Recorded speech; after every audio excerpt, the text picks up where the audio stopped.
बिस्मिल्लाहिर्रहमानिर्रहीम। अस्सलामु अलैकुम वरहमतुल्लाहि वबरकातुहू।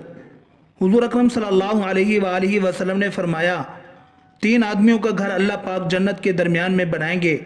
नंबर एक, वो शख्स जो हक पर होते हुए अल्लाह ताला की रज़ा के लिए झगड़ा छोड़ दे। नंबर दो, वो शख्स जो मजाक में भी झूठ न बोले। नंबर तीन, वो शख्स जिसके अखलाक अच्छे हों।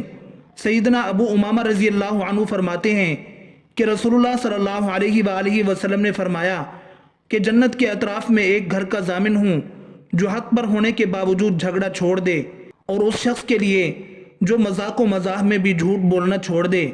जन्नत के वस्त में एक घर का जामिन हूँ, और उस शख्स के लिए जो आला अखलाक का मालिक हो, आला जन्नत में एक मकान का जामिन हो। हुक्मा कहते हैं, चार चीज़ें इंसान को परेशान और बीमार करती हैं: ज़्यादा बातें करना, ज़्यादा सोना, ज़्यादा खाना, ज़्यादा लोगों से मेल जोल करना। चार चीज़ों से रिज़्क़ की फरावानी रुक जाती है। नंबर एक, सुबह फजर से तुलुए आफताब तक सोना। नंबर दो, नमाज न पढ़ना या पाबंदी से न पढ़ना। नंबर तीन, सुस्ती करना। नंबर चार, धोखा देना। चार चीज़ों से रिज़्क़ बढ़ता है: रातों को उठकर इबादत करना, बहुत ज़्यादा अपने गुनाहों पर पशेमान होना, मुस्तकिल खैरात करना, जिक्र करना, अल्लाह तबारक व तआला को याद करना। चार चीज़ों से चेहरे की रौनक ख़त्म हो जाती है और खुशियाँ चली जाती हैं। नंबर एक, झूठ बोलना। नंबर दो, इज़्ज़त न करना या किसी गलत चीज़ पर भी इसरार करना। नंबर तीन, बग़ैर मालूमात और बग़ैर जानते हुए बहस करना। नंबर चार, किसी गलत चीज़ को बेबाकी से करना। आक़ाए दो आलम सल्लल्लाहु अलैहि वसल्लम ने इरशाद फरमाया कि आप जब भी खाना खाओ, भूख रख कर खाना खाओ, ताकि आपकी सेहत बरकरार रहे, आप किसी बीमारी में मुब्तला न हों। ज़्यादा खाने से इंसान बहुत सी बीमारियों में मुब्तला हो सकता है। चार चीज़ें आपको ख़त्म कर देती हैं: परेशानी, गम, भूख, देर से सोना। चार चीज़ें इंसान के चेहरे की रौनक बढ़ा देती हैं, चेहरा रोशन और मुनव्वर हो जाता है: परहेजगारी, वफादारी, रहम दिली, दूसरों के बगैर कहे उनकी मदद करना। चार चीज़ें बदनसीबी की पहचान हैं: पहला, आंखों का खुश्क होना, अल्लाह के खौफ से किसी वक़्त भी आपके आंसू न टपके हों। दूसरा, दिल का सख्त हो जाना, आखिरत के लिए या किसी दूसरे के लिए किसी वक़्त भी कभी नरम न पड़े, यानी किसी गरीब, यतीम, मिस्कीन को देखकर या किसी भी मामले पर जहाँ पर रहम दिली का मुजाहरा करना हो, वहाँ पर आपका दिल नरम नहीं होता, तो ये इस बात की अलामत है आपका दिल सख्त हो चुका है। तीसरा, उम्मीदों का लंबा होना, लंबी लंबी उम्मीदें रखना कि मैं अभी ये करूँगा, 10 साल बाद ये करूँगा, 20 साल बाद ये करूँगा, और पल भर की खबर नहीं कि मौत कब आ जाए। चौथा, दुनिया की लालच। आज के दौर में हम यही तो कर रहे हैं कि दुनिया की भाग दौड़ में लगे हुए हैं, आखिरत को बिल्कुल भूल चुके हैं।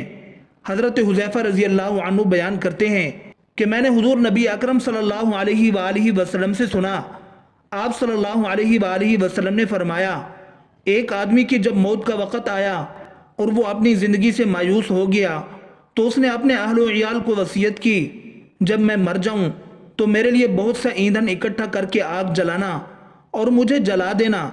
जब आग मेरे गोश्त को जलाकर हड्डियों तक पहुंच जाए तो मेरे जिस्म को लेकर पीस डालना, और किसी गर्म तरीन दिन में या जिस रोज़ तेज़ हवा चले तो मेरी राख को दरिया में डाल देना।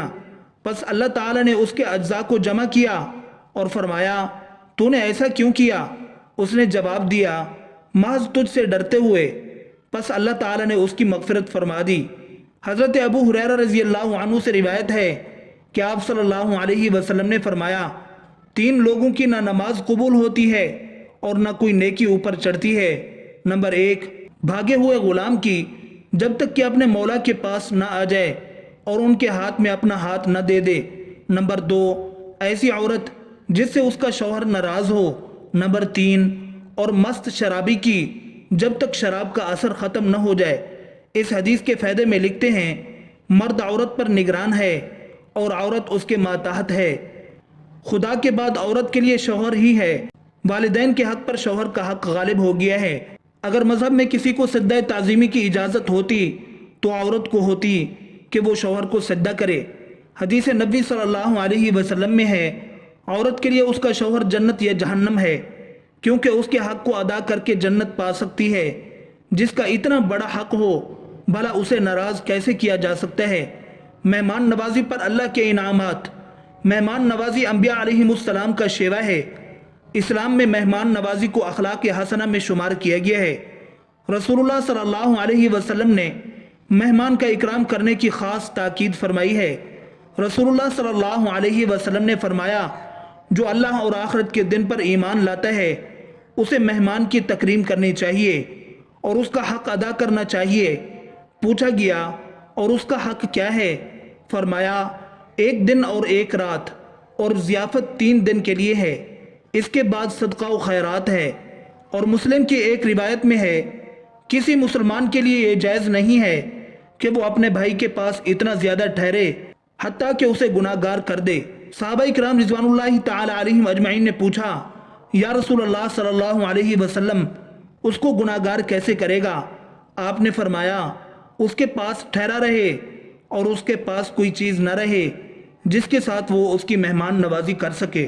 اللہ تعالی ہم سب کو ان باتوں پر عمل کرنے اور اپنی زندگی سنوارنے کی توفیق عطا فرمائے۔ آمین ثم آمین۔